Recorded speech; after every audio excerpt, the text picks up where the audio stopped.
భద్రాచలంలో బీఆర్ఎస్ సమావేశం జరుగుతుంది. భద్రాచలం మేజర్ గ్రామ పంచాయతీ బీఆర్ఎస్ అభ్యర్థి మానే రామకృష్ణ విజయం కోసం సన్నాహక సమావేశం జరుగుతుంది. ఎమ్మెల్సీ తాతా మధుసూదన్, సిపిఎం రాష్ట్ర కార్యదర్శి వర్గ సభ్యులు బండారు రవికుమార్, బీఆర్ఎస్ నాయకులు ఏనుగుల రాకేష్ రెడ్డి హాజరయ్యారు. ఇప్పుడు లైవ్ చూద్దాం. ఒక అభ్యర్థిగా ప్రకటించి ఆశీస్సులు ఇచ్చి పంపించి 5 మండలాల ప్రజలు నమ్మకంతో ఓటేస్తే కనీసం ఆ మీద చల్లుకున్నటువంటి కుంకుమ కూడా చెరికిపోకముందే పార్టీ ఫిరాయించినటువంటి వ్యక్తి తెల్లం వెంకట్రావు. ఇప్పుడు మనవాళ్ళు చెప్పారు, స్పీకర్ దగ్గర పోయి అఫిడవిట్ ఇచ్చిండు, నేను కాంగ్రెస్ పార్టీ కాదు నేను బీఆర్ఎస్ పార్టీ అని చెప్తాడు. మరి ఇక్కడికి వచ్చాము, ఆయన క్యాంప్ ఆఫీస్కి 3 రంగుల కలర్ వేసుకుంటాడు, 3 రంగుల జెండా కట్టుకుంటాడు, మంత్రులు వస్తే పక్కన చేరి బ్రహ్మాండంగా షోపుటప్పులు ఇస్తూ ఉన్నాడు. ఇంకో పక్క ఇలా అభ్యర్థి రామకృష్ణ గారి మీద పోటీ చేసే 2 అభ్యర్థులు కూడా బీఆర్ఎస్ పార్టీ నుంచి గోడ దూకిన వాళ్ళే. వాస్తవమా కాదా? కాంగ్రెస్ పార్టీ నకిలీ అభ్యర్థి మాత్రమే ఈరోజు రంగంలో ఉన్నాడు. ఈ విషయాన్ని అసలు కాంగ్రెస్ వారు గుర్తుపెట్టుకోవాలి. అంతేనా? పూనెం కృష్ణ గారు గత ఎన్నికల్లో వెంకట్రావు గారి కోసం నాతో పాటే తిరిగినాడు. కూటమి అభ్యర్థి అంటారు, మరి బీజేపీ, తెలుగుదేశమా, జనసేన నాకు తెలియదు, మరి ఆయన ఏ పార్టీ కూడా నాకు తెలియదు. హరిశ్చంద్ర నాయక్ గారు వారు నాతో పాటే తిరిగిన ఎన్నికల్లో. ఇప్పుడు చెప్తా ఉన్నాడు సీటు కోసం ప్రయత్నం చేసినాడు వెంకట్రావు గారి దగ్గరికి, మరి అక్కడ బేరం కుదరలేదట్టుంది, బీజేపీకి వెళ్ళిపోయాడు. వాస్తవం. మీకు ఇంకొక విషయం చెప్పాలి, భద్రాచల ప్రజలందరికీ చెప్పాల్సింది, ఈ ఇద్దరికి ఎవరికి ఓటేసినా మురిగిపోద్ది. ఎందుకంటే వీరిద్దరి యొక్క అభ్యర్థిత్వాన్ని రిజెక్ట్ చేయాల్సి ఉంది. హరిశ్చంద్ర నాయక్ గారిది ఆల్రెడీ రిజెక్ట్ అయితే కాంగ్రెస్ పార్టీ ఆయన పోటీలో లేకపోతే కాంగ్రెస్ పార్టీ అభ్యర్థికి ఇబ్బంది జరుగుద్దని స్వయంగా ఈ జిల్లాలో ఉన్న 3 మంత్రులు కుట్రబన్ని ఆయన యొక్క అభ్యర్థిత్వాన్ని మళ్ళీ ఆమోదింపజేసిండ్రు. ఎందుకంటే ఎన్నికల అధికారి ఏది చేస్తే అది ఫైనల్.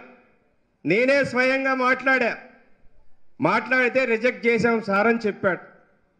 కాంగ్రెస్ అభ్యర్థిని కూడా రిజెక్ట్ చేయాలని చెప్పాం. ఎందుకు రిజెక్ట్ చేయాలన్నామంటే పూనెం కృష్ణ గారు ఇదే గ్రామ పంచాయతీలో కాంట్రాక్టర్గా ఉన్నాడు, exit and entry parking contract ఉంది, ఆయన క్వాలిఫై కాదు. చట్టం ప్రకారం ఎన్నికల ముందు నామినేషన్ వేసే ముందు ఆయన దాని నుంచి తప్పుకోవాలని నిబంధన పంచాయతీరాజ్ చట్టంలో ఉంది అని చెప్తే ఈ జిల్లా కలెక్టర్ గారు కొత్తగా వచ్చాడు, సబ్ కలెక్టర్, మరి ఆ పిల్లోడికి తెలుసో తెలియదు, నాకైతే తెలియదు పాపం.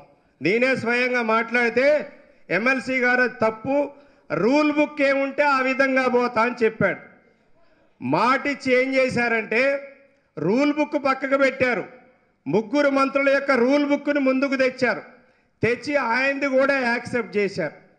కానీ మనమేం వదిలిపెట్టాం కదా, మనం ఆల్రెడీ హైకోర్టులో ఇప్పటికే పిటిషన్ వేసాం, వీళ్ళిద్దరిని అనర్హులుగా ప్రకటించాలని పిటిషన్ వేశాం, యాక్సెప్ట్ చేశాం.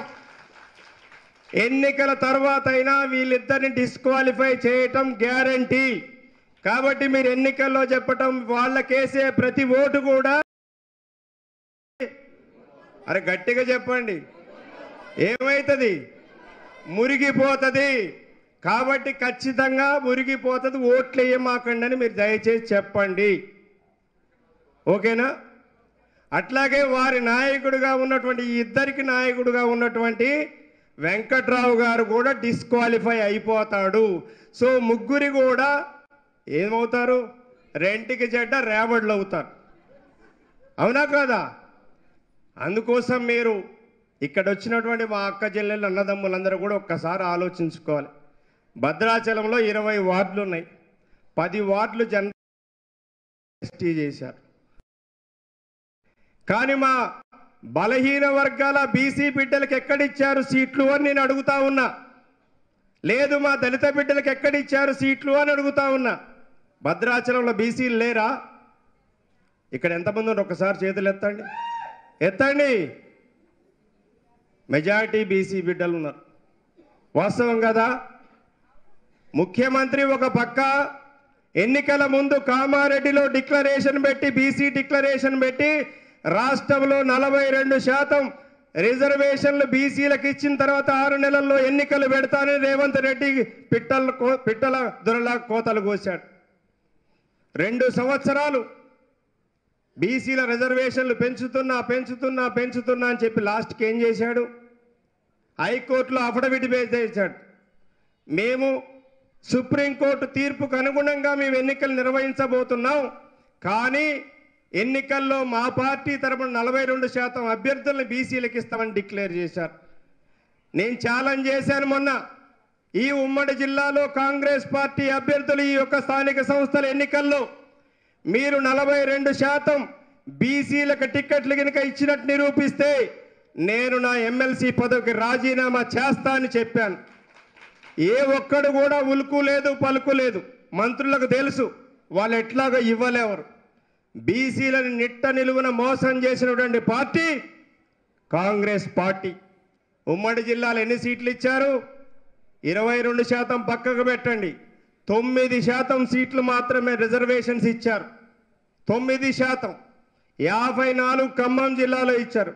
మరి ఈ జిల్లాలో ఎన్ని ఇచ్చారో నాకైతే తెలియదు. అంటే పట్టపగలు బీసీలను మోసం చేసినటువంటి పార్టీ కాంగ్రెస్ పార్టీ. కాబట్టి మీరు ఎన్నికలకు వెళ్ళినప్పుడు ప్రతి ఒక్కరి బీసీ ఇంట్లో బీసీ బిడ్డలకు చెప్పాల్సిన అవసరం ఉంది. ప్రతి ఒక్కరికి చెప్పాలి. ఈ నియోజకవర్గంలో ఈ పట్టణంలో ఉన్నటువంటి బీసీ సంఘాలకి బీసీ నాయకులకి అందరికి కూడా చేతులెత్తి నేను విజ్ఞప్తి చేస్తా ఉన్నా. మీరొక్కసారి ఆలోచించండి. మిమ్మల్ని మోసం చేసిన కాంగ్రెస్ పార్టీకి ఓటేస్తారా, మీ తరపున కొట్లాడేటువంటి బీఆర్ఎస్ సిపిఎంకు ఓటేస్తారా? మీరు ఆలోచించుకోవాలని నేను తెలియజేస్తా ఉన్నా. అట్లాగే రాజకీయాలు ఉంటాయి పోతాయి, నీతి మాలిన రాజకీయాలు చేయాల్సిన బాధ్యత ఉంది. భద్రాచలం అంటే అందరికి గుర్తొచ్చే సీతారామచంద్రస్వామి, సకల గుణాభిరాముడు శ్రీరామచంద్రుడు. అలాగే అన్ని మంచి లక్షణాలు ఉన్నటువంటి అభ్యర్థి మన మానే రామకృష్ణ, ఈ రాముడు. అవునా కాదా? ఆయనకు ఆస్తులు లేకపోవచ్చు, అంతస్తులు లేకపోవచ్చు, కానీ ఎవరికి ద్రోహం చేసే బుద్ధి అయితే లేదు. ఎందుకు చెప్తున్నానంటే తెల్ల వెంకట్రావు గారికి సీట్ వచ్చింది పోయినసారి. ఈయన అంతకుముందు పోటీ చేశాడు. ఈయన నాకు తెలియదు, నాకు పరిచయం కూడా తక్కువ. నేను ఎన్నికల ఇన్ఛార్జిగా వచ్చేసేసి పిలిచి మాట్లాడా. అన్నా నాకు అన్యాయం జరిగిందన్నా అన్నాడు. జరిగింది, భవిష్యత్తులో నీకు మంచిగా నీకు ఈ పార్టీలో గౌరవం ఇచ్చే బాధ్యత నేను తీసుకుంటా అన్నా.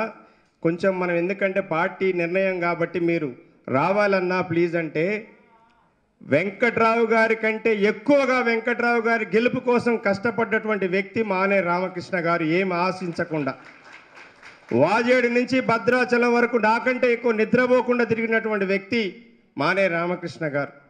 ఆ రోజు పార్టీ పదవుల్లో ఉండి పని చేయనటువంటి నాయకులు ఇవాళ వెంకట్రావు పంచన చేరి పార్టీ వదిలిపెట్టి బయటికి పోవటం జరిగింది. అలాంటి మంచి గుణమైనటువంటి వ్యక్తి భద్రాచలానికి సర్పంచ్ అయితే అందరిని ఆదుకోవటానికి ఉంటుంది. ఇప్పుడే రవి గారు చెప్పారు, భద్రాచలం ఒకప్పుడు ప్రగతిశీలమైనటువంటి శక్తులకు నిలయం. కామ్రేడ్ కుంజా బొజ్జి గారు, కామ్రేడ్ సోడే రామయ్య గారు, లేదా సున్నం రాజయ్య గారు, అట్లాగే మిడియం బాబురావు గారు, బత్తుల భీష్మారావు గారు, బండారు చందర్రావు గారు. ఈ జిల్లాలో అనేక మంది, గుమ్మడి నర్సయ్య గారు కావచ్చు, రజవల్లి గారు కావచ్చు, బోడపూడి వెంకటేశ్వరరావు గారు, సంబాని చంద్రశేఖర్ గారు, నీతివంతమైనటువంటి రాజకీయాలు చేసినటువంటి జిల్లా ఈ జిల్లా. ఇవాళ కాంగ్రెస్ పార్టీలో ఇద్దరు, పొదెం వీరయ్య గారు నాది అసలైన కాంగ్రెస్ అంటాడు, వెంకట్రావు గోడ దూకి నాది అసలైన కాంగ్రెస్ అంటాడు. ఎక్కడ? భద్రాచలం వరకే. హైదరాబాద్ పోతే మళ్ళీ బీఆర్ఎస్ అంటాడు. విచిత్రమైన పరిస్థితి. ఇప్పుడు ఒక ఆయన వెళ్ళి చెప్తున్నాడట, ఇప్పుడు వెంకట్రావు తెలివైందంటే ఓడిపోతేనేమో వీరయ్య ఓడిచ్చిండని చెప్తారట, గెలిస్తేనేమో నా సొంత బలం వల్ల గెలిచిండని చెప్పుకుంటాడట. మరి వీరయ్య గారు ఆలోచించాలి, అయ్యా నువ్వు గెలిపిస్తావా ఓడిస్తావా? అంతే కదా, గెలిపిస్తారా ఓడిస్తారా? అందుకోసం కాంగ్రెస్ పార్టీలనే ఒక ఐక్యత లేదు. ఎట్టి పరిస్థితులు, ఎందుకంటే నేను వచ్చేటప్పుడు నేను నటించి అందరికి కాల్ చేస్తున్నా భద్రాచలంలో. గతంలో ఈ వెంకట్రావు కోసం పనిచేసినటువంటి అజ్ఞాత వ్యక్తులు శక్తులు అందరితో నేను మాట్లాడుతూ ఉన్నా.